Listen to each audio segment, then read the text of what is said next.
Buenos días a todos y a todas, y muchas gracias por haber venido a la charla La Voz del Mes, de este mes de marzo, en el que, como sabéis, hemos tenido muchas actividades y veo que hay muchas caras que repiten en una actividad y otra actividad. Es que muchísimas gracias.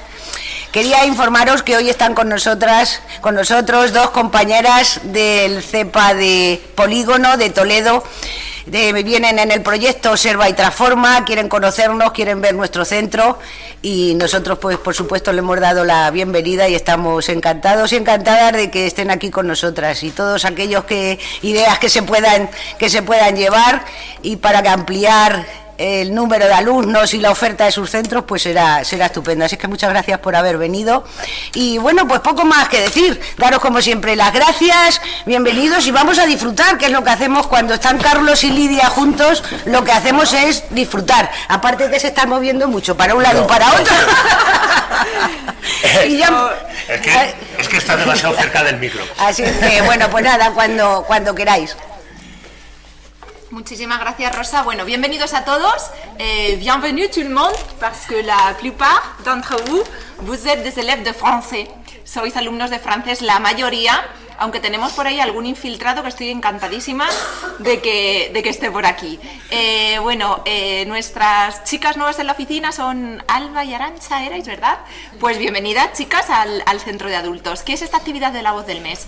Bueno, aunque nosotros tenemos distintos departamentos, y dentro del departamento de comunicación se trabajan las lecturas obligatorias que consideramos que para la secundaria son necesarias, y que además nos marca un poco el currículo, teníamos la idea de que todos nuestros cursos de idiomas, aquí impartimos inglés, francés, alemán e italiano, ofrecíamos una información filológica, si lo queréis decir así, o de aprendizaje de idiomas completa en cuanto a gramática, en cuanto a comunicación, vocabulario, pero la parte de literatura se quedaba siempre muy escasa. Si sois profes de idiomas ya sabéis que tú present simple, present continuous, y estás ahí y realmente no tienes tiempo de aprovechar estos conocimientos de idiomas para ir más allá. Bueno, gracias a que tenemos en este centro a Carlos Sáez, profesor de lengua y literatura y cabeza pensante de todas estas cosas, un día se plantó y dijo: mira, Lidia, ¿qué te parece si hacemos una actividad que no sea una cosa puntual a lo largo del año, sino que tenga un mantenimiento, si funciona y les gusta a los alumnos, en una actividad en la que reflexionemos un poco sobre el papel de las mujeres escritoras de otras culturas y otras literaturas?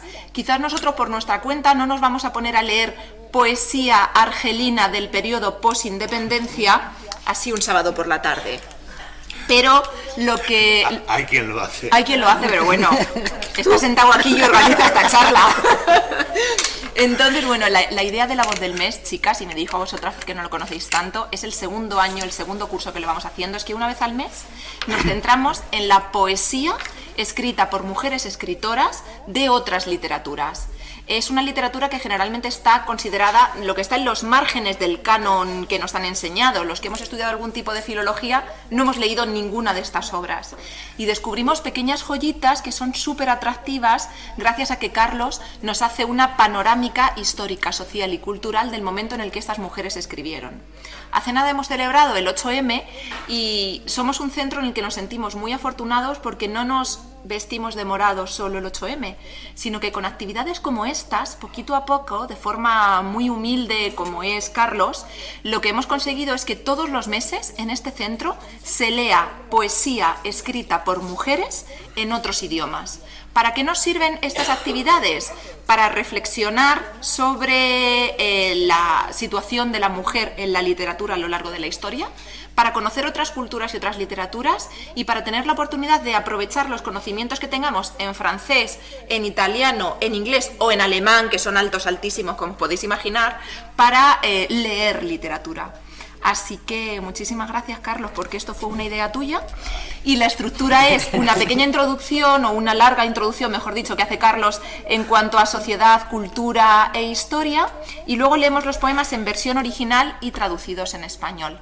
En muchas ocasiones nos acompañan, ya lo sabéis los que sois alumnos asistentes, alumnos extranjeros que están aquí aprendiendo castellano y que tiramos de ellos si son ingleses, escoceses, argelinos, franceses, para que lean las versiones originales. Hoy Meriem Amiar iba a estar con nosotros, sabéis, esta actriz argelina, instagramer, que dio una charla la semana pasada, maravillosa. Acaba de volver de París, pero no ha podido venir porque en la universidad le han cambiado unos horarios y no ha podido acompañarnos. Estaba en los carteles, pero también es muy típico, chicas, esto, que nos acompaña algún alumno. No me enrollo más, dejo que Carlos nos hable de qué es esto de Argelia y por qué está pegado con tiritas este país en el cartel. Vale. Bueno, muy buenas. ¡Ah, que está bien! Muy bien. Bueno, pues buenos días a todos, muchas gracias por venir y sobre todo por seguir viniendo, es decir, a este tipo de charlas que son de temas realmente muchas veces bastante ajenos a lo que venimos conociendo, ¿no? Y hoy probablemente sea más ajena que nunca. ¿De acuerdo? Es decir, porque vamos a hablar de mujeres musulmanas en un país que prácticamente desconocemos, que es Argelia, y eso que lo tenemos enfrente de Almería. Es decir, si estuviesen en la otra punta de África probablemente sabríamos más de ellos, ¿de acuerdo? Y yo reconozco que es un tema que me dan ganas de decirlo, voy a ser breve, que ya sabéis que en mi boca eso significa un mínimo de 10.000 palabras, yo digo, porque realmente es un tema que podría dar para 4 o 5 horas perfectamente. Aquí tenemos colonialismo, poscolonialismo, independencia, terrorismo, islamismo, o sea, tenemos de todo, mujeres escribiendo, mujeres luchando, es un tema absolutamente inagotable, ¿de acuerdo? Y concretamente en un país que tiene escasamente unos 60 años, tal como lo conocemos, desde 1962. Hoy, como tengo que hablar de cosas muy serias, ya os digo, tengo que hablar de, entre otras cosas, de 2 masacres, varios atentados terroristas y demás, pues entonces voy a empezar con la coña, ¿de acuerdo? Bueno, ¿qué es lo que... ¿Por dónde vamos a empezar? Vamos a empezar concretamente por 1830, ¿de acuerdo?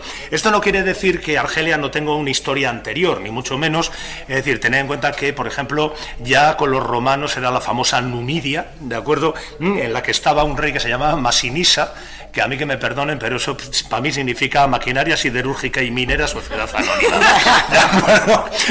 Es decir, Masinisa, que tuvo un nieto que se llamaba Yugurta, del cual ya nos habló Salustio en la famosa conjuración de Yugurta. Algunos tenemos ese recuerdo de tener que traducirlo en el BUP y aún nos entran calambres, ¿de acuerdo? Cuando pensamos en ello. Pues yo digo, luego, digamos, tuvieron hacia el siglo VII va a entrar el Islam, que además va a entrar, digamos, a palos, ¿de acuerdo? Es decir, tienen que entrar a palos porque las poblaciones bereberes que había en la zona van a plantarles cara, aunque después van a aceptar el Islam, digamos, de una manera bastante estable hasta hoy día.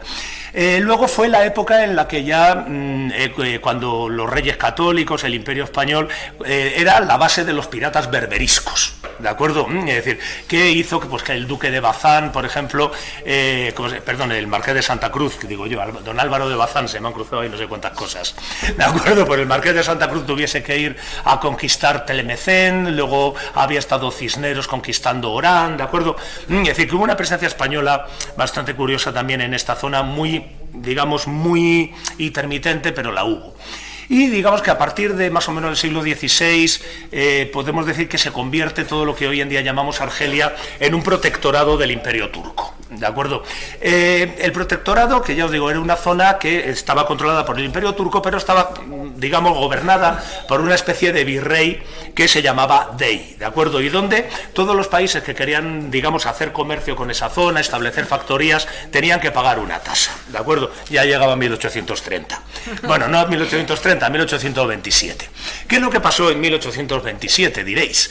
Pues que resulta que un buen día el cónsul francés en Argel, que se llamaba Pierre de Val, pues se reunió con el Dey de Argel, pues no sabemos, sabemos que era por cosa del maldito Parné, ¿de acuerdo? Es decir, pues probablemente pues porque les habían cobrado de más unos asentamientos o porque querían pagar menos o yo qué sé. ¿De acuerdo? La cuestión es que se ve que la discusión se calentó y acabó el Dey de Argel pegándole a este buen hombre Pierre de Val con el abanico en la cara.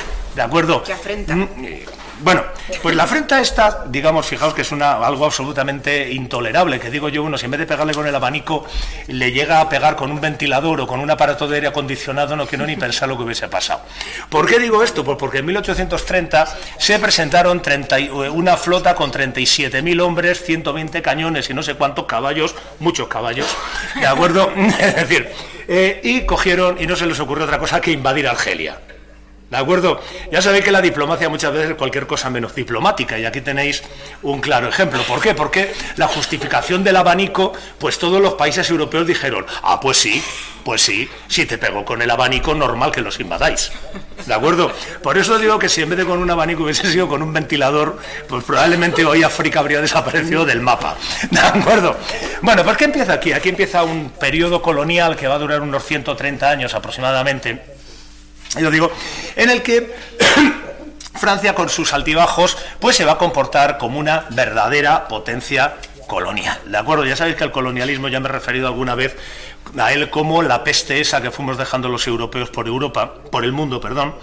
Y en el caso de Argelia, ¿qué pasó? Pues que, digamos, se establecieron una serie de comunidades agrícolas, evidentemente para surtir a lo que era el mercado interior francés. Bueno, realmente, se me había olvidado, lo del abanico fue una disculpa, ¿no? Creo que lo habréis pensado todos ya. Es decir, ¿qué era lo que sucedía? Pues que la Francia de Carlos X, la Francia de la Restauración borbónica, necesitaba, digamos, este tipo de impulso colonial, más que nada porque Inglaterra ya estaba en ello. Y aparte tenían el miedo de que, debido precisamente a la presencia de los ingleses en Gibraltar, el Mediterráneo se convirtiese en una especie de piscina privada de los ingleses, ¿de acuerdo? Entonces, que ellos, si tenían la parte de la costa, que realmente era la que en principio les interesaba, pues podían un poco contrarrestar este poder, ¿de acuerdo? Bueno, pues, ¿qué es lo que sucede? Pues va a empezar a llegar un montón de población francesa que se van a asentar, de colonos, ¿de acuerdo? Estos colonos que después serían conocidos con el nombre de pieds noirs, de pies negros, ¿de acuerdo? Es decir, no se sabe muy bien el origen de la expresión. Para algunos se lo pusieron los árabes porque no se lavaban los pies para ir a la iglesia, pero igual que ellos se lavaban los pies para entrar en la mezquita, ¿de acuerdo? Para otros se lo pusieron en Francia por el tema de que, como se dedicaban a tareas agrícolas, estaban siempre en contacto con el barro. Bueno, sea cual sea la razón, la verdad es que el nombre de pies negros, pues hombre, yo no lo veo muy adecuado, ¿de acuerdo? Y ahí, yo digo, se va a asentar eso, una colonia de europeos muy importante. Ojo, no solo franceses, ¿de acuerdo? También españoles, italianos y malteses, ¿de acuerdo? Españoles, además, muchos. Pensad que, por ejemplo, Albert Camus, el premio Nobel de Literatura francés, era de origen argelino, pero era de origen español. ¿De acuerdo? Esto lo encontré bien resaltado en una noticia del nacional.cat ayer. Ya os digo, lo encontré que era menorquín. ¿De acuerdo? Lo encontré bien resaltado el tema de menorquín. Pues eso. Bueno, pues yo digo. Luego, bueno, otros descendientes de esta gente pues van a ser, por ejemplo, Zidane, ¿de acuerdo? O Benzema. O mi tío Sergio, que lo sabéis, que hablamos mucho de él en la clase de francés. Sabía yo que tenía que hablar de alguien y no. Estaba yo diciendo, se me está olvidando un argelino notable, es decir, el tío Sergio. Efectivamente. De acuerdo. Pues el tema, yo digo, es que ¿qué es lo que sucede? Que aparte, digamos, esto van a ser algo casi testimonial dentro de lo que era la población de Argelia. Estos pieds noirs representaban aproximadamente el 10%, ¿de acuerdo? Pero junto con los judíos, ¿de acuerdo? Judíos de origen sefardí, es decir, de los expulsados en 1492 de la península ibérica, y el 90% de la población era musulmana. ¿De acuerdo?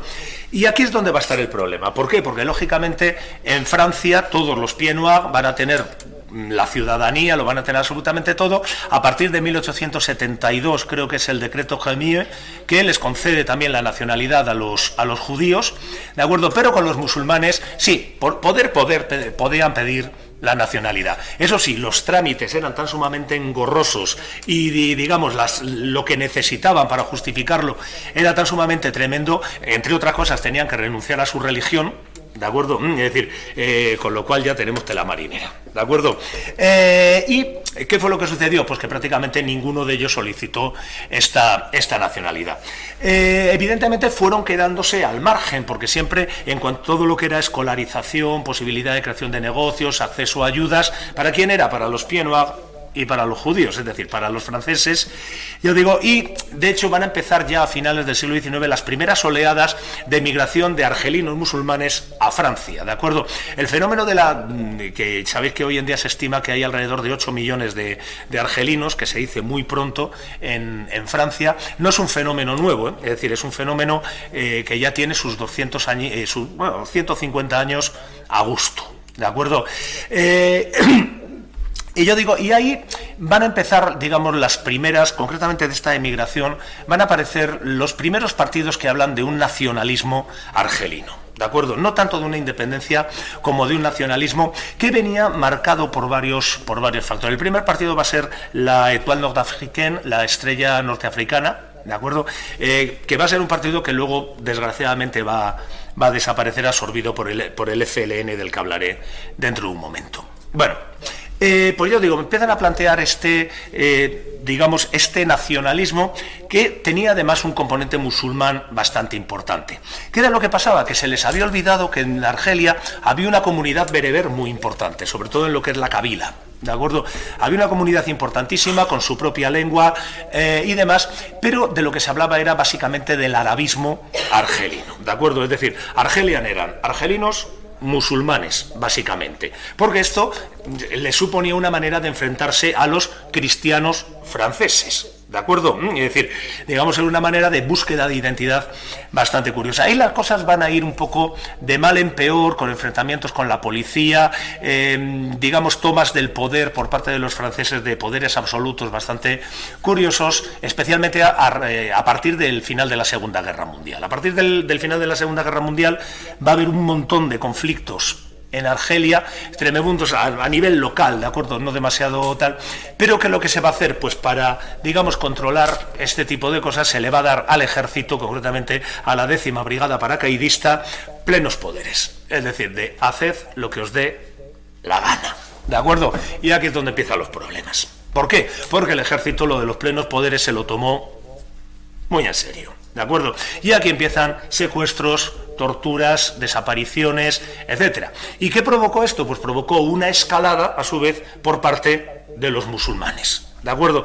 Y la cosa fue pipa, hasta que se monta la famosa masacre del Setif, ya os digo, que va a acabar dando lugar a la famosa Guerra de Liberación Argelina. La Guerra de Liberación Argelina, que va a durar desde noviembre del 54 hasta 1962, ¿de acuerdo? Una guerra especialmente guarra, es decir, en la que no había cuartel.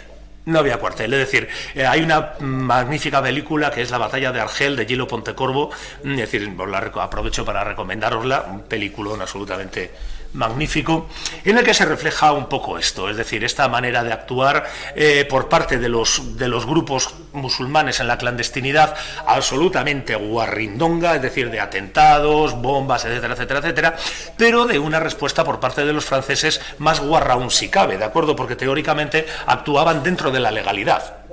Es decir, ¿qué sucedió? Pues que esta guerra, entre otras cosas, acabó con la Cuarta República, Sí, creo que acabó con la Cuarta República y obligó un poco la de Pierre Mendès France, ya os digo, y obligó a que se montara la Quinta, es decir, cuando llega ni más ni menos que el general de Gaulle, ¿de acuerdo? Es decir, esto ya sabéis lo de la canción de en esto llegó Fidel, pues en esto llegó de Gaulle, ¿de acuerdo? Se acabó la diversión, llegó el comandante y mandó a pagar, ¿de acuerdo? O sea, fue una cosa absolutamente increíble cuando llega de Gaulle, que de Gaulle se da cuenta de que realmente seguir manteniendo un conflicto en Argelia o seguir intentando quedarse en ella es absurdo, porque se van a encontrar siempre con una resistencia de un pueblo que además era 9 contra 1, ¿de acuerdo? Es decir, era 9 contra 1 y se van a dar cuenta de que es absolutamente absurdo, con lo cual la guerra va a acabar terminando, ya os digo, con los acuerdos de Evian, efectivamente de Evian, ya os digo, va a terminar esta guerra argelina con el triunfo del FLN. ¿Quiénes eran estos señores del FLN o Frente de Liberación Nacional? ¿De acuerdo? O Front de Liberación Nacional. Ay, queda más chulo, ¿de acuerdo? Es decir, muy bien. Sí, es que como voy a decir tan pocas cosas, ¿de acuerdo? Pues, digamos que fue un grupo que supo capitalizar, digamos, toda esta resistencia antifrancesa, ¿de acuerdo? Y cuando, digamos, son un poco los que organizan la clandestinidad, digamos, ahí en Argelia, los que organizan un poco los atentados, y entonces, digamos, que van a conseguir un prestigio como guerrilleros, o si queréis, como luchadores por la libertad, muy interesante. Y esto lo van a utilizar para, una vez terminada la guerra, capitalizar el poder. ¿De acuerdo? Es decir, y montar un sistema de partido único, y decir, esto es muy habitual, ¿de acuerdo? Y le pasó lo mismo que a todos los partidos únicos, que salen después de una guerra, lo que le sucede al PQS, lo que le sucede al PRI en México, lo que sucedió aquí con Falange, es decir, digamos que estos acaban siempre teniendo que crear el país desde cero, ¿de acuerdo? ¿Y qué fue lo que hizo el FLN? Pues crear, digamos, dos cosas. Por un lado, este monopartido que bebía hasta cierto punto del socialismo, ¿de acuerdo? De un socialismo, digamos, no exactamente bolchevique, es decir, no era comunista ni mucho menos, sino que más bien bebía un poco en todas las tesis de lo que era el socialismo del tercer mundo. ¿De acuerdo? Yo digo, esto por un lado. ¿Por qué? Porque había que hacer una reconstrucción económica del país. ¿De acuerdo? Y para empezar había un problema, que era qué pasaba con las cosas que eran de los franceses, de los Piennois. ¿Qué había que hacer? Pues ¿cuál fue la solución que adoptaron ellos? Nacionalizarlas. ¿De acuerdo? Y esto fue parte del principio del fin. ¿Cuál fue la otra parte del principio del fin del FLN? Ojo, que todavía le quedan 40 años para llegar al fin, ¿eh? ¿De acuerdo? Estoy hablando del principio del fin, pero quedan 40 años todavía, hasta 1988, exactamente. ¿De acuerdo? Pues, ¿cuál va a ser la otra? Pues la identidad. ¿De acuerdo? La identidad argelina musulmana. ¿De acuerdo? Y esta sí que es la que luego les va a costar la vida. ¿De acuerdo? ¿Por qué? Porque mucha gente, cuando se dé cuenta de que las políticas socialistas del FLN no funcionen, ¿qué es lo que va a hacer? Eliminar todo lo socialista de lo musulmán y pasarse, o mejor, todo lo político de lo musulmán y pasarse prácticamente en masa al integrismo.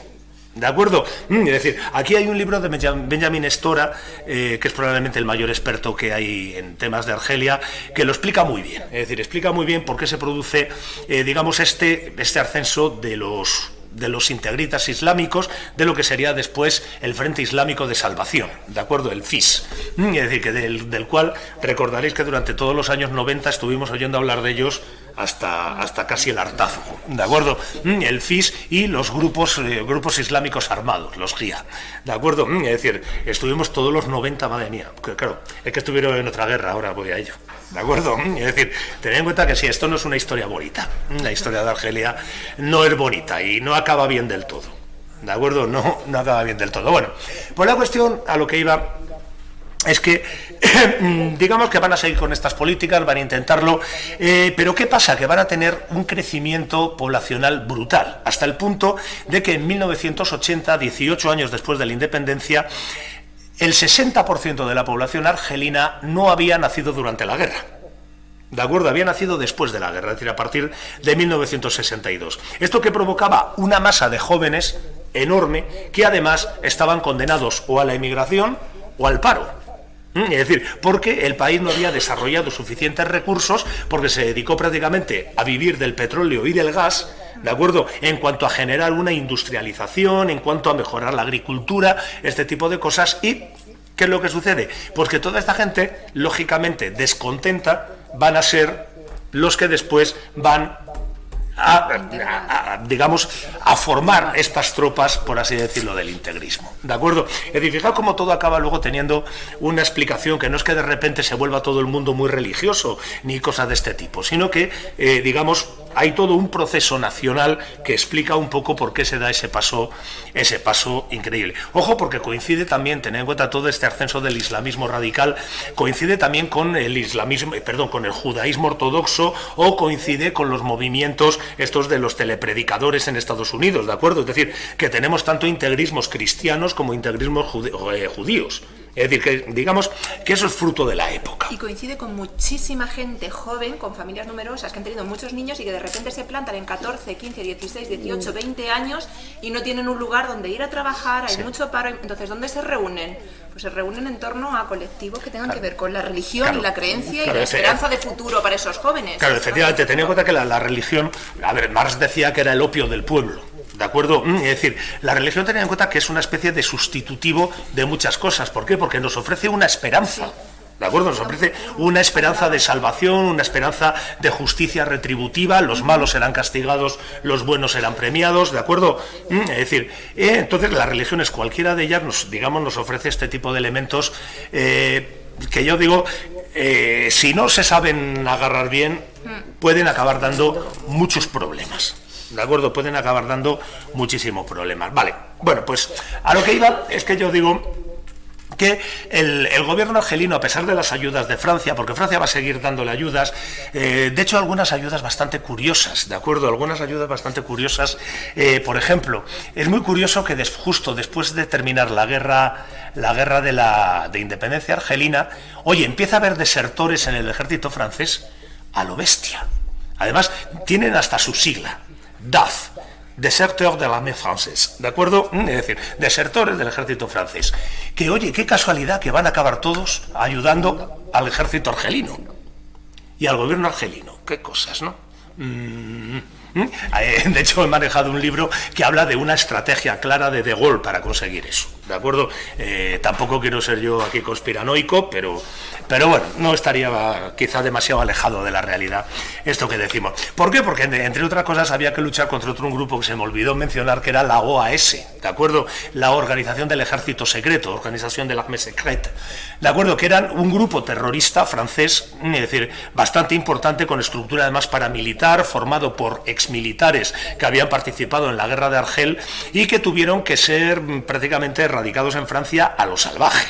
¿De acuerdo? Es decir, la famosa OAS, ¿de acuerdo? Es decir, unos personajes bastante curiosos, y yo digo que estos desertores ayudaron bastante a generar esto. Entre tanto, yo insisto, el estado económico, que se encuentran además con 2 o 3 crisis importantes del petróleo, la primera, la del 73, que hace que caigan los precios del petróleo, una economía basada en el petróleo. Si de repente no tienes petróleo, ¿con qué mueves la economía? No hay manera. Es un poco, imaginaos que de repente empezase a llover todos los veranos. ¿De qué íbamos a vivir en España? ¿De acuerdo? Es decir, imagino por un momento eso, a mí se me ponen los pelos de punta. ¿De acuerdo? Solo de pensarlo es que me salen pelos en la espalda solo para ponerse de punta. ¿De acuerdo? O sea, sería algo tremendo. Pues en Francia, en Argelia, sucede un poquito lo mismo. Bueno, pues se van sucediendo los gobiernos, normalmente se sucede a base de golpe de Estado. ¿De acuerdo? Pero curiosamente dentro de los miembros del mismo partido, del FLN. ¿De acuerdo? Es una cosa muy curiosa. Está Ahmed Ben Bella, que es el primero, entonces de repente llega Houadi Boumediene y da un golpe de Estado, lo quita y lo mete en la cárcel. Y ya está, y se pone él. Ojo, que eran compañeros del partido. ¿De acuerdo? Es decir, termina Boumediene, bueno, pues llega Benjedid, ¿de acuerdo? Llega Benjedid y también con golpe de Estado. ¿Por qué no? ¿De acuerdo? Pero vamos directamente a 1991, ¿de acuerdo? Es decir, la economía, yo digo, está hecha una caca, no hace falta que andemos aquí hurgando. Yo digo, tenemos esa población joven, ¿de acuerdo?, que apenas tiene acceso a los estudios, porque incluso cuando toma el poder, digamos, Argelia, van a intentar potenciar la educación, pero es una educación tan sumamente dirigida por el Estado que mucha gente, por ejemplo, los bereberes, no van a querer acceder a ella. ¿De acuerdo? Igual que, por ejemplo, durante la ocupación francesa habían tenido la opción, tenían una escolarización, ¿de acuerdo? Pero era todo, qué grande es Francia, qué bonita es Francia, el imperio francés es la leche, ¿de acuerdo? La educación se daba en francés, ¿de acuerdo? Con lo cual teníamos ahí un problema bastante grande, ¿de acuerdo? Vale, ¿por qué sucede en 1991? Pues que por fin se convocan unas puñeteras elecciones libres en Argelia. Bien, diréis, ¿no? ¡Qué bien! ¡Yupi, yupi, yupi! Ha llegado la democracia. No, amigos, porque resulta que ganó, triplicando casi al segundo en resultados, el Frente Islámico de Salvación en la primera vuelta, ¿de acuerdo? Creo que de 430, en la primera vuelta de 430 escaños, si no recuerdo mal, sacaron 188. ¿De acuerdo? Una victoria absolutamente aplastante del Frente Islámico de Salvación. ¿Qué hizo Europa? Poner el grito en el cielo. Era intolerable que un pueblo pudiese elegir a un gobierno que a nosotros no nos gustaba. ¿Recordáis a un señor que es premio Nobel, que se ha enrollado con una señora que no es premio Nobel, que dijo que hay países que votan mal? Pues ahí tenéis un ejemplo. ¿De acuerdo? Es decir, ahí tenéis el ejemplo. Es decir, Europa puso el grito en el cielo, ¿y qué sucedió? Pues que Benjedid dijo, no, 1, 2, 3, 1, 2, 3, probando. Se anulan las elecciones. Claro, ¿cómo que se anulan las elecciones? Oiga, que nosotros hemos votado. Ya, pero es que no, esto no, ¿cómo va a salir esto? ¿Habéis votado mal? ¿Habéis votado mal? Además creo que llamaron a Vargas Llosa, díselo tú. Llegó Vargas Llosa y dijo, que habéis votado mal, coño. ¿De acuerdo? Es decir, pues sencillamente se anularon las elecciones y la cosa quedó así un poco de, bueno, ¿y ahora qué? ¿Qué pasó? Pues que este Frente Islámico de Salvación, que se apoyaba, igual que el FLN se había apoyado en el Ejército Nacional de Liberación, pues estos se habían apoyado en lo que eran los GIA, los grupos islámicos armados, ¿de acuerdo? Que entre otras cosas secuestraron un avión, bueno, aquí hay de todo, aviones, coches bomba, yo digo, ¿por qué? Porque a partir de 1992 Argelia entra en una nueva, podríamos decir, guerra civil, ¿de acuerdo? Es lo que se llamó la guerra silenciosa. ¿Por qué? Porque nunca fue declarada. Es decir, no es una guerra civil como pudo ser la española, en el que tenemos bandos del ejército que se separan, dos frentes claramente establecidos. Aquí no se produjo nada de eso. Es decir, por un lado eran los islamistas con ese combate del terror y por otro lado el Estado mediante la represión. ¿De acuerdo? ¿Cómo quedaron? Pues prácticamente a tablas. ¿De acuerdo? Quedaron prácticamente a tablas y hoy en día pues Argelia es un país que está debatido pues entre eso, es decir, entre esa identidad islámica, entre digamos el deseo de ser un país europeo en África, ¿de acuerdo? Ahí hay un problema, ya os digo, bastante importante al respecto, y que como no se nota en todo lo que es la cultura, ¿de acuerdo? Todo lo que es la cultura argelina, que es una cultura mucho más rica de la que nos podemos imaginar en principio, ¿de acuerdo? Es decir, de hecho todos conocemos más autores argelinos de los que pensamos, por ejemplo Albert Camus o el tío Sergio, ¿de acuerdo? ya digo, todos conocemos más, digamos, más cosas de las que en principio nos parece, ¿de acuerdo? No me voy a meter con Camus, pero pensad que dos de sus mejores novelas, que son La peste y El extranjero, están ambientadas en Argel, ¿de acuerdo? Es decir, fijaos, simplemente ya con este señor ya podríamos tirar aquí horas, ¿de acuerdo? Además, anda que no me gusta a mí don Alberto. Madre mía, cómo me gusta a mí ese hombre, qué bueno es. Ya digo, sí, que era un monstruo, o sea, era un monstruo. Ya digo, podríamos hablar eso de fútbol, Zidane, Benzema, ¿de acuerdo? Pero bueno, como son del Madrid, pues nada. ¿De acuerdo? Ya habláis con los del Madrid, vosotros. Ya os digo. Hay muchos del Madrid. Ya. Yo lo siento. Lo siento, a ver, está bien estar a 9 puntos los segundos, pero bueno, es mejor estar el primero. No abramos este melón. Bueno, pues a lo que iba. Que yo digo, culturalmente tenemos a autores como por ejemplo Rashid Mimouni, autor de unas novelas, novelista magnífico, yo digo, y poetisas, curiosamente me llamó la atención la cantidad de ellas que encontré.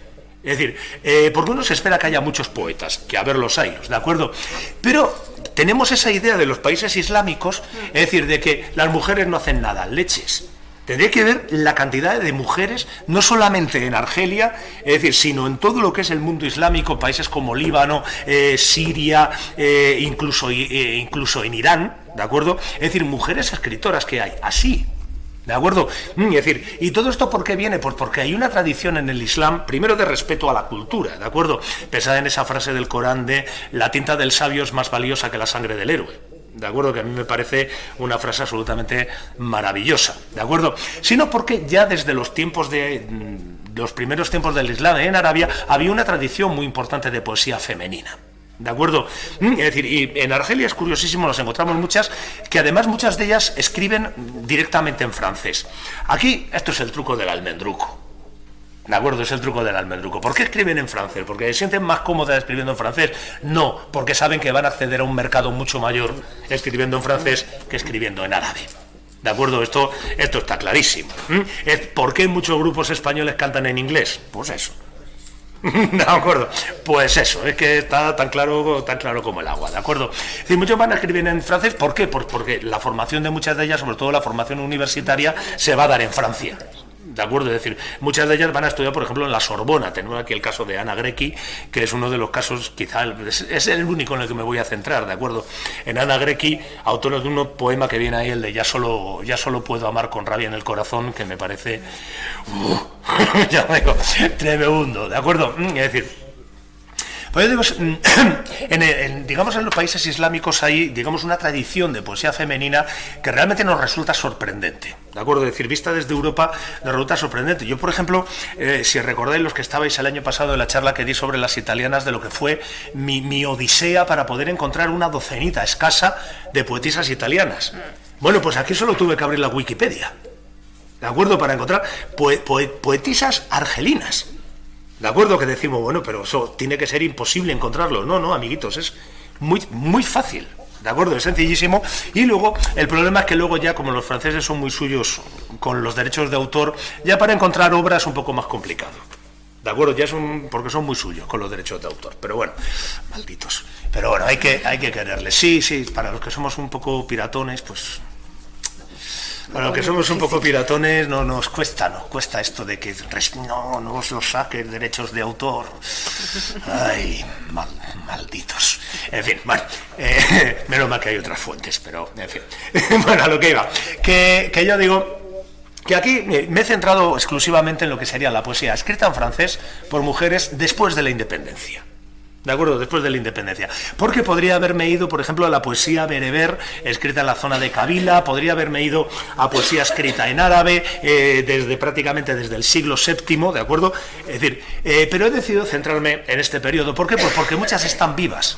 Y porque muchas van a hablar de cosas que realmente conocemos, que hemos oído en el periódico. Por ejemplo, aquí muchas hablan del islamismo. Es decir, muchas hablan de los atentados. Es decir, el tema, por ejemplo, hay una que es sobre un coche bomba, la de la calle, ¿no? Esa la voy a leer. Vale, sí, eres soberana, ya lo sabes. Ya te digo. Es decir, hablan de atentados, hablan, por ejemplo, de la utilización por parte del gobierno del Corán, ¿de acuerdo? Hablan de una serie de elementos que son verdaderamente interesantes. Es decir, que no estamos hablando de esa imagen que tenemos de la mujer musulmana 3 pasos por detrás del hombre, callada, hecha una esclava. Para nada, ¿de acuerdo? Me he asegurado, eso sí, de que todas las que están ahí son musulmanas. Y todas son musulmanas, ¿de acuerdo? Incluso Ana Grecki, que aunque fuera, digamos, de ascendencia pied-noir, ¿de acuerdo? Es decir... Y esto es una cosa que ya he observado en más mujeres, hablando de, digamos, cuando entramos en la poesía. ¿Qué nos encontramos en estas mujeres? Pues nos encontramos, por ejemplo, el decir, yo también soy persona. ¿De acuerdo? Es decir, incluso el dirigirse a Dios, de decir, ¿por qué le hablas a los hombres? ¿Qué pasa? ¿Que a mí no me puedes hablar? ¿De acuerdo? Es decir, incluso el hablar de Alá en femenino. ¿De acuerdo? Que concretamente en un poema me dejó un poco tal, luego lo entendí. Luego lo entendí. ¿De acuerdo? Resulta que aquí hay un poema que a mí me resultaba especialmente... ¡Ah! ¿De acuerdo? O sea, me causaba auténtico pánico, que hay un momento en que Alá se pone zapatos de tacón. Y dije, ¡ay, Dios mío! Esto no lo leemos. Alá y encima travestido. Y luego es que no, me di cuenta de que no, que es que se refieren a Dios en femenino. ¿De acuerdo? Es decir, Alá es una palabra que no es masculino, por lo tanto tampoco es femenino, por lo tanto se puede utilizar para cualquiera de los dos, ¿de acuerdo? Pero, joder, me dejó en principio lo del poema, lo que pasa es que me parece tan bueno, yo digo, me parece tan bueno ese poema, que dije, es que se tiene que estar. Y entonces... A lo que ves eso, es decir, ese referirse a Dios, ese, digamos, exigir un papel en la sociedad. En el caso, por ejemplo, de Argelia, es muy curioso todo el tema de los amigos muertos. ¿De acuerdo? Es decir, ese recuerdo del amigo muerto en un atentado, del amigo muerto a manos de la policía, del amigo muerto en combate, está siempre ahí presente, ¿de acuerdo? ¿Por qué? Porque eso, al fin y al cabo, como os decía antes, es uno de los elementos identitarios de lo que sería Argelia. Si a los hombres les vale, a las mujeres les vale exactamente igual. ¿De acuerdo? Es decir, pero es una poesía muy curiosa, nos encontramos muy poca poesía amorosa, por ejemplo, muy poquita, y algo que me llamó especialmente la atención, muchísima poesía erótica. ¿De acuerdo? Algo que no sé, nos cuesta entenderlo todavía con las mujeres, digamos, en una cultura cristiana, pero ya en una cultura musulmana es algo que decimos, Dios mío, esto es imposible. Pues es posible, y muy posible. ¿De acuerdo? Es decir, que realmente es una poesía muy, muy, muy, muy interesante.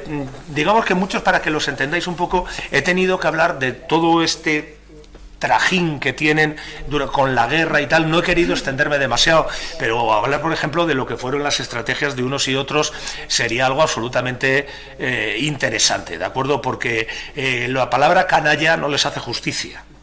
Claro, la palabra canalla se queda corta con lo que hicieron tanto unos como otros. Es decir, probablemente haya sido el proceso de descolonización más guarro que haya existido jamás en el de Argelia, ¿de acuerdo? Pero sin embargo es prácticamente el modelo, lo consideramos el modelo de descolonización, a pesar de que luego falla prácticamente en todo. ¿De acuerdo?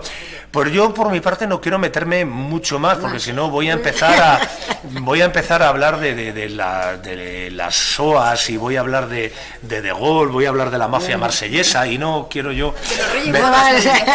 ¿Cómo? Bueno, sí, bueno, si empezase con la lista de lo que son los gobiernos, ¿de acuerdo? No los presidentes de la República Argelina, la lista de los reyes godos, eso es una tontería, ¿de acuerdo? Porque tenemos a lo mejor 3 cambios de gobierno en un año. Es algo flipante, o sea, a uno no le sale una cosa, pues me voy y se va. Otro no le sale una cosa y lo echan a patadas. A otro le pegan 3 tiros a la puerta de un hotel, como la canción de Loquillo.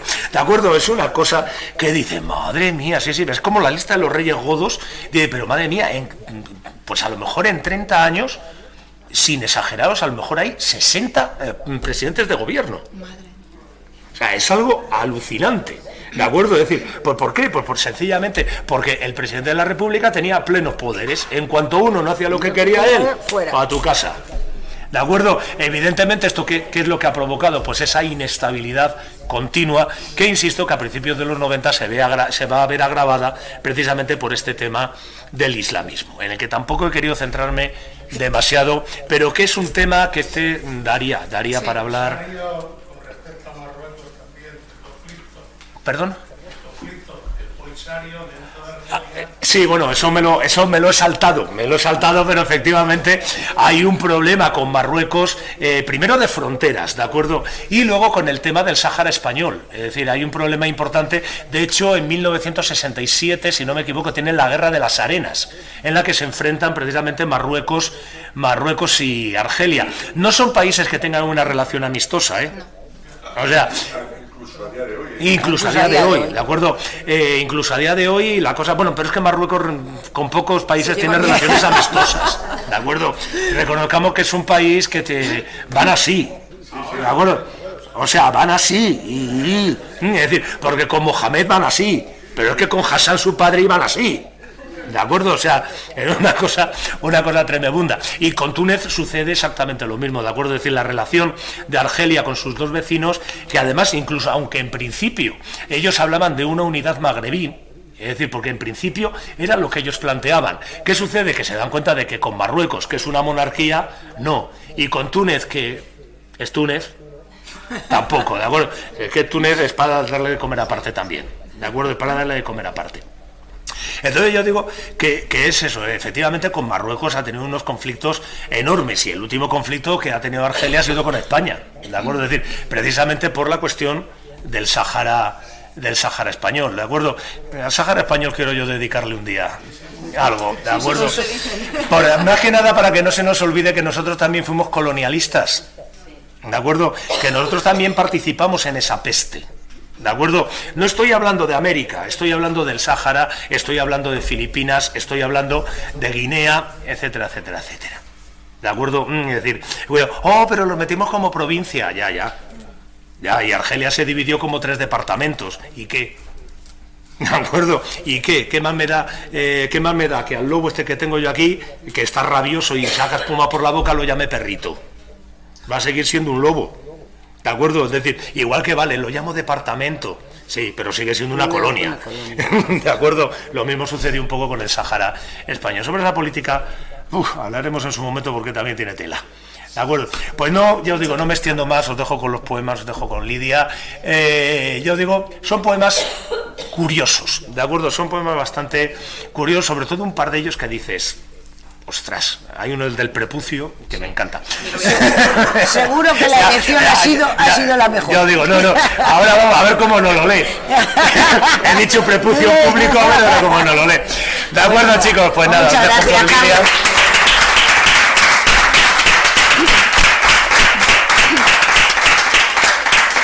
Bueno, chicos, como sabéis, muchas veces os he comentado que una de las riquezas de este centro es que convivimos en las aulas, en los pasillos, gente de distintas edades, de distintas clases sociales, niveles educativos, pero también gente de distintas religiones. Sabéis que tenemos un montón de alumnos musulmanes. A ellos a lo mejor no se les nota tanto, a ellas cuando llevan el pañuelo sí que se les nota.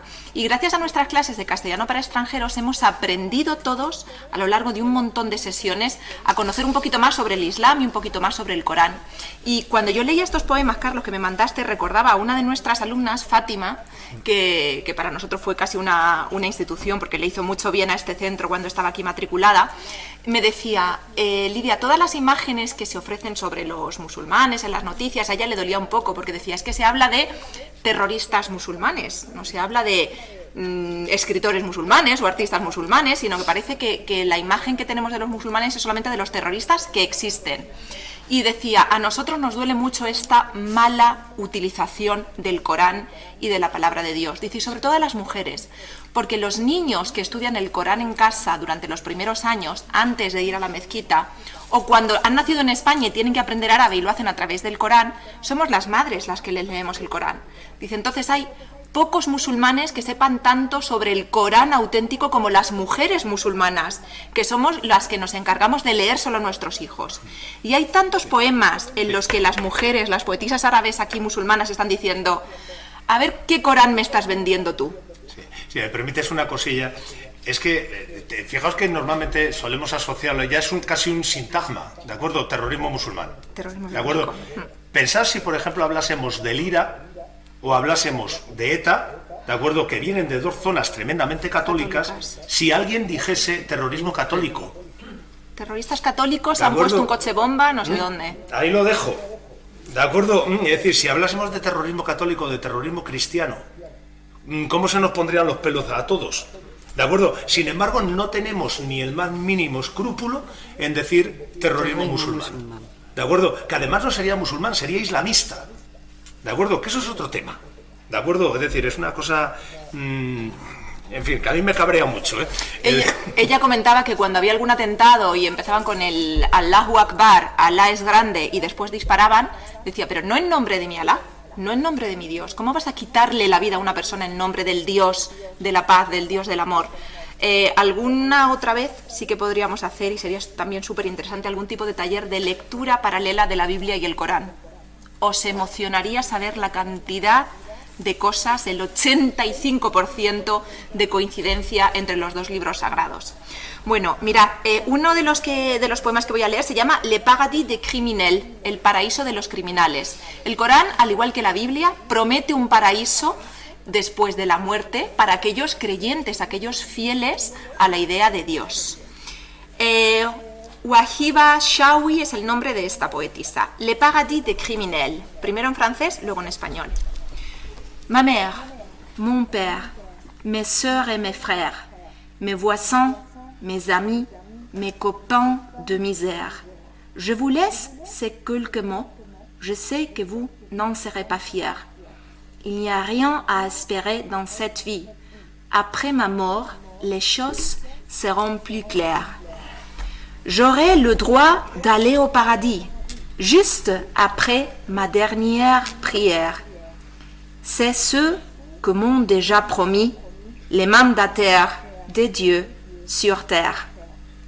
Probablement, je n'aurai pas une tombe pour que vous m'y mettiez des fleurs, car je vais étendre une bombe qui me déchiquetera en l'air.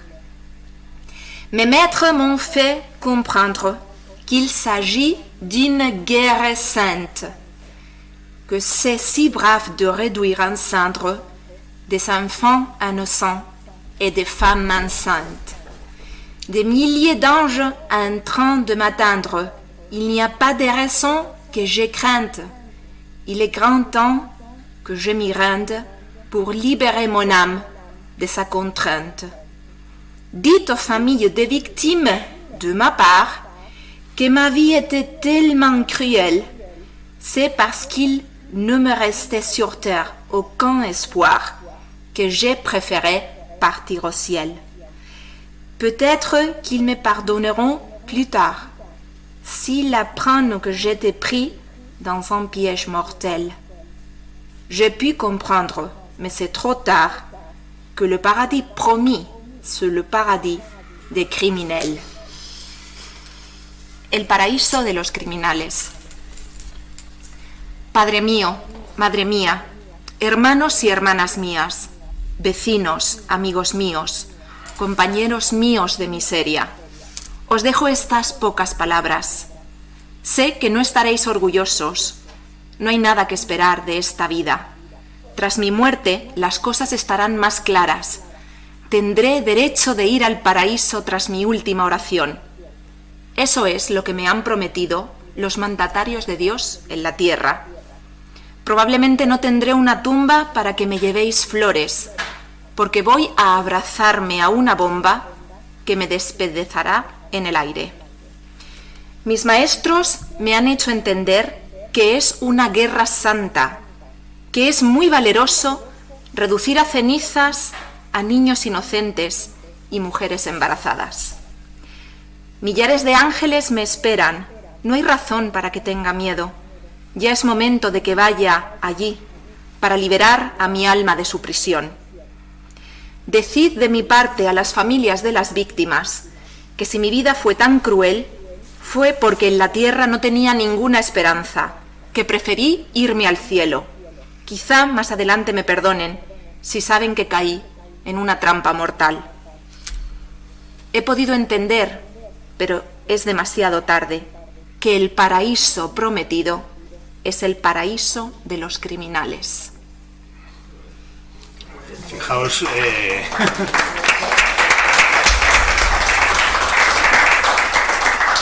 fijaos que adopta un punto de vista absolutamente inusual, ¿de acuerdo? Es decir, coge el punto de vista del terrorista que va a por... El que se inmola. Que se inmola, ¿de acuerdo? Es decir, y dice, a ver, que es que me han engañado, ¿de acuerdo? Lo que viene a decir, ahí me recuerda un poema, era de John Juaristi, si no recuerdo mal, que decía, probablemente os preguntaréis por qué en mi pueblo nos matamos unos a otros. Y dice, sencillamente, nuestros padres nos mintieron.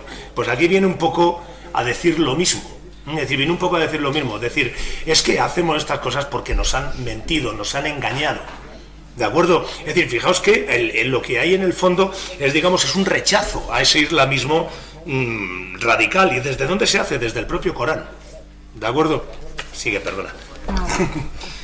Suad Labiz es otra poetisa que escribe Dans ma bouche maternelle. Dans ma bouche maternelle, le mot guerre est court. Celle qui l'a inventé n'a pas eu le temps de le finir.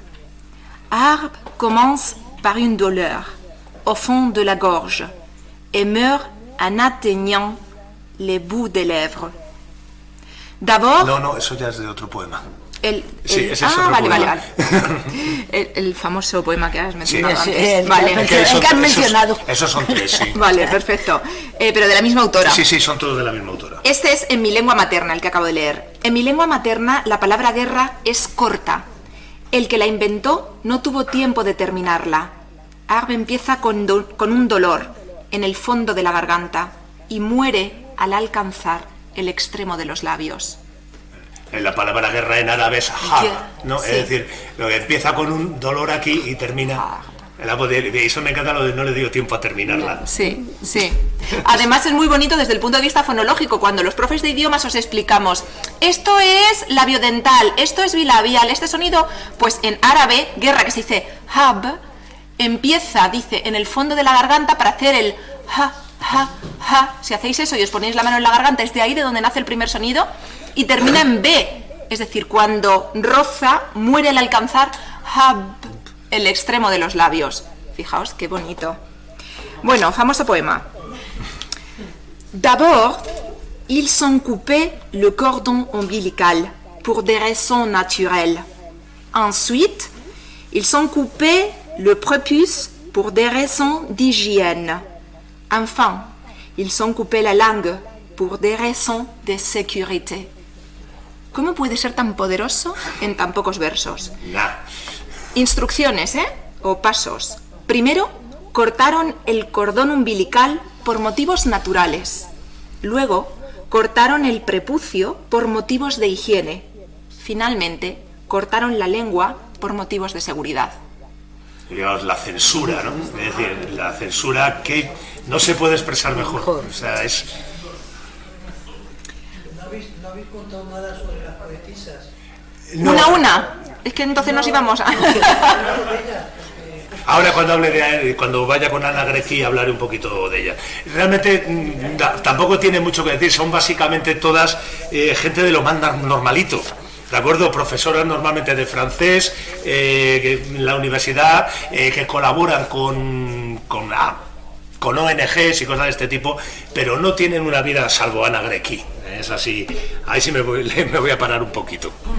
Vale, la imagen de Dios para esta poetisa, ¿no? Certaines nuits, Allah, dans son sommeil, parle l'arabe dialectal, des choses surprenantes dans une bouche divine.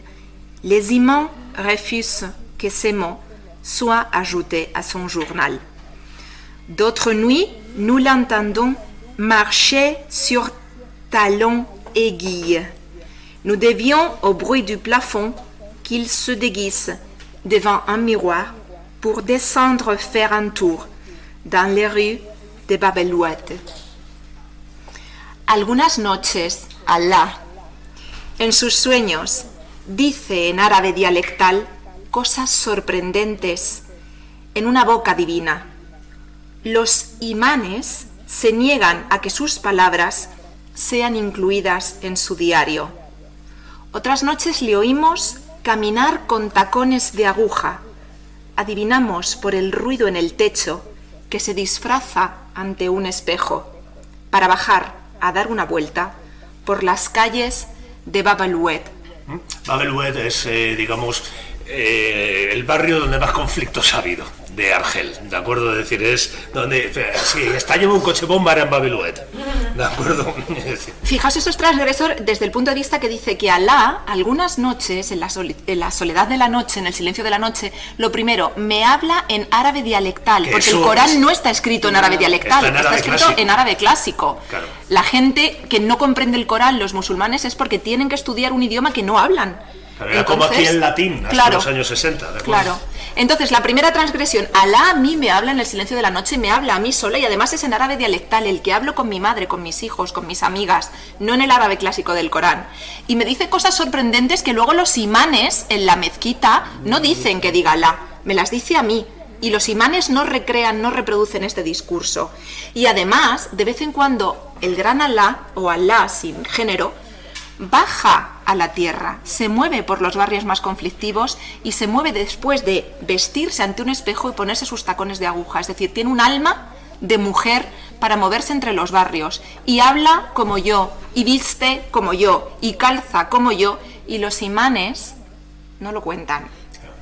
Eso era lo que os comentaba antes un poco de, digamos, este decirle a Dios, en este caso no es a Dios, sino a los imames, ¿de acuerdo? Es decir, oye, que yo soy tan musulmán como tú o como el otro, ¿de acuerdo? Y yo tengo derecho a mi relación personal con Dios, como la tiene cualquier hombre. Es decir, y hoy me parece un poema absolutamente magnífico ese, me parece magnífico, y hubiese sido una pena que se hubiese quedado fuera por la mierda los tacones, ya os digo, pero... De hecho, ojo, la traducción que hice, en principio puse Dios, ¿de acuerdo? Y ella, no sé si os habéis fijado, cuando dice Alá, me hace...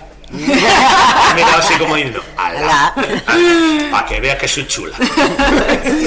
Bueno, no, porque estoy muy entrenada con mis alumnas musulmanes a decir, Lidia, Alá es la palabra que significa Dios. Es exactamente lo mismo y la puedes decir sin que sea ofensivo en ningún momento. Safia Ketú es otra poetisa. Si parmi vous je mourais un jour, me mourrais-je vraiment? Ne récitez pas pour moi le Coran à mon chevet. Laissez-le donc à ceux qui en font commerce. Ne me réservez pas 2 arpents de votre paradis, car un seul a suffi à faire mon bonheur sur la terre. Ne saupoudrez pas ma tombe des graines de figues sèches, afin que les oiseaux du ciel viennent le manger. Réservez-les d'abord aux êtres humains. N'empêchez pas les chats de pisser sur ma tombe, car tous les jeudis les chats pissaient sur les pas de ma porte. Et la terre jamais n'en trembla. Ne me rendez pas visite une fois l'an, car je n'ai rien à vous offrir. Ne jurez pas par les saluts de mon âme, ni sincèrement, ni même de mauvaise foi. Si un día muero entre vosotros, pero ¿moriría de verdad? No recitéis el Corán junto a mi lecho. Dejádselo a los que comercian con él. No me reservéis 2 hectáreas de vuestro paraíso, porque una sola me bastó para ser feliz en la tierra. No esparzáis sobre mi tumba semillas e higos secos para que los pájaros del cielo vengan a comerlos. Guardadlos para los seres humanos. No impidáis que los gatos meen sobre mi tumba, porque todos los jueves los gatos meaban en mi umbral, y nunca tembló la tierra por ello. No me visitéis una vez al año, porque no tengo nada que ofreceros. No juréis por la salvación de mi alma ni sinceramente, ni tan siquiera de mala fe. Es decir, si he tenido este tipo de vida, ahora que muero, todos los honores, todos los parabienes, el paraíso, los pájaros que bajan a comer los higos secos y que suben tu alma con sus alas al paraíso. No, lo que he sido en la tierra y lo que voy a ser en el paraíso, que esté un poco en consonancia. Claro, ¿no? además esa idea de no vengáis a visitarme si no tengo nada que ofreceros. ¿Qué os voy a sacar? Además la expresión que usa Je n'ai rien à vous offrir, que es no tengo nada, como cuando le sacamos algo a una visita. Las patatas. De acuerdo, es decir, no tengo nada para sacaros. Es decir, es la idea, esa idea, o que los gatos meen en mi tumba, ¿no? Es decir, a ver, si yo ya estoy muerta, ¿a mí qué coño me importa? ¿De acuerdo? Es decir, es una idea muy interesante de esta visión de la muerte, que sobre todo en un país como España, que seguimos teniendo ese culto de la lápida. Yo es que me gusta llamarlo así. A mí me gusta llamarlo el culto de la lápida, ¿de acuerdo? Pero no es ni culto a los muertos. Es decir, vamos a ver una lápida, una piedra, más o menos chula, pero es una piedra. ¿De acuerdo? Es decir, aquí lo que nos viene a decir eso, que es una piedra. Es decir, en fin, me meto en jardines. Sí. Ana Grecki, sálvame. ¿cuál quieres? ¿El largo o larguísimo? A mí sí puede ser el de Solo sé amar. Venga. Sí, que me encanta. Ya solo sé amar con rabia en el corazón, así se llama, lo leo primero en francés. Je ne sais plus aimer qu'avec la rage au cœur. Je ne sais plus aimer qu'avec la rage au cœur. C'est ma manière d'avoir du cœur à revendre. C'est ma manière d'avoir raison de douleur. C'est ma manière de faire flamber des cendres. À force de coups de cœur, à force de rage, la seule façon loyale qui me ménage. Une route réfléchie au bord du naufrage, avec son pesant d'or et de joie et de détresse, s'élève de ta bouche ma double richesse. À fond de cale la fleur de peu à l'abordage, ma science se déroule comme des cordages. Judicieux où l'acier brûle, ces méduses, ces crêtes que j'ai draguées au fin fond du largue, là où le ciel aigu coupe au rasoir la terre.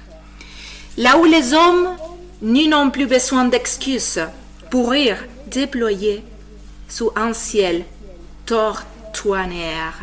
Ils m'ont dit des paroles à rentrer sur terre, mais je n'enterrai rien, car il y a mieux à faire que de fermer des yeux quand on t'ouvre son ventre. Je ne sais plus aimer qu'avec la rage au cœur. Avec la rage au cœur, aimer comme on se va. Je suis impitoyable comme un cerveau neuf, qui sait se satisfaire de ses certitudes. Dans la main que je prends, je ne vois que la main, dont la poignée ne vaut pas plus cher que la mienne. C'est bien suffisant pour que je n'ai gratitude, de que le droit exigé par exemple du jasmin, qu'il soit plus que parfum étoilé, plus que fleur, de quel droit exiger que le corps qui m'étreint plante en moi sa douceur, à jamais, et que je sois chère parce que je t'aimais plus souvent qu'à mon tour, parce que je suis jeune. Je jette l'encre dans ma mémoire et j'ai peur. Quand de mes amis l'ombre me descend au cœur, quand de mes amis absents je vois les visages qui s'ouvrent à la place de mes yeux, je suis jeune. Ce qui n'est pas une excuse mais un devoir, exigeant un devoir poignant à ne pas croire, qu'il fasse si doux ce soir au bord de la plage, prise au défaut de ton épaule, à ne pas croire. Dressé comme un rousseau dans ma langue le cri, de mes amis coupe la quiétude meurtrie, par toujours dans ma langue et dans tout le repli de la nuit luisante, je ne sais plus aimer qu'avec cette plaie au cœur, qu'avec cette plaie, dans ma mémoire rassemblée comme un filet. Grenade désamorcée, la nuit lourde roule sous ces loriros là où la mer fermente, avec des odeurs de goudron chaude dans l'houle. Je pense aux amis morts, sans coller aimés, et l'on a jugé avant de les entendre. Je pense aux amis qui furent assassinés aux causes de l'amour qu'ils savaient prodiguer. Je ne sais plus aimer qu'avec la rage au cœur, à la saignée des bras, les oiseaux viennent broire. Ya solo sé amar con rabia en el corazón. Ya solo sé amar con rabia en el corazón. Es mi manera de tener corazón de sobra. Es mi manera de vencer los dolores. Es mi manera de hacer arder las cenizas. A fuerza de latidos, a fuerza de rabia. Es la única forma leal que me proporciona una ruta pensada al borde del naufragio, con su peso de oro, de alegría y de tristeza. Esos labios de tu boca, mi doble riqueza, sin recursos a flor de piel al abordaje, mi ciencia se despliega como una cuerda juiciosa donde el acero quema esas medusas, secretas que he dragado del fondo del mar, en el lugar donde el cielo agudo corta la tierra con cuchilla. Allí donde los hombres desnudos ya no necesitan excusas para reír desplegados bajo un cielo torturador. Me han dicho palabras como para enterrarme, pero no callaré, porque hay algo mejor que hacer que cerrar los ojos cuando uno abre su vientre. Ya solo sé amar con rabia en el corazón, amar como uno se pelea. Soy despiadada como un cerebro nuevo que sabe satisfacerse con sus certezas. En la mano que cojo solo veo una mano, cuyo puño no vale más que el mío. Me basta para estar agradecida con qué derecho exigir, por ejemplo, al jazmín, que sea más que perfume, estrella más que flor. Con qué derecho exigir que el cuerpo que me abraza plante en mí su dulzura para siempre, y que me quieras porque yo te quería. Como soy joven, más veces de las que debo, echo el ancla en mi memoria y tengo miedo. Cuando de mis amigos la sombra cae sobre mi corazón, cuando de mis amigos veo el rostro ausente que se abre en el lugar de mis ojos. Soy joven, lo que no es una excusa sino un deber exigente, un deber desgarrador que hace increíble que haga una tarde tan buena en la playa donde me falta tu hombre, que hace tu hombro, que hace increíble. Alzada como un junco, en mi lengua los gritos de mis amigos cortan el silencio asesinado. Para siempre, en mi lengua y en todos los repliegues de la noche que brilla. Ya no sé amar si no es con esta herida en el corazón, con esta herida en mi memoria recogida como una red. Granada desactivada, la noche pesada rueda, bajo las adelfas, allí donde el mar fermenta, con aromas de alquitrán caliente entre las olas. Pienso en los amigos que han muerto sin haber sido amados, esos a los que juzgaron antes de haberles oído. Pienso en los amigos que fueron asesinados a causa del amor que prodigaban. Ya solo sé amar con rabia en el corazón. A la sangría de los brazos los pájaros vienen a beber. A mí me parece brutal.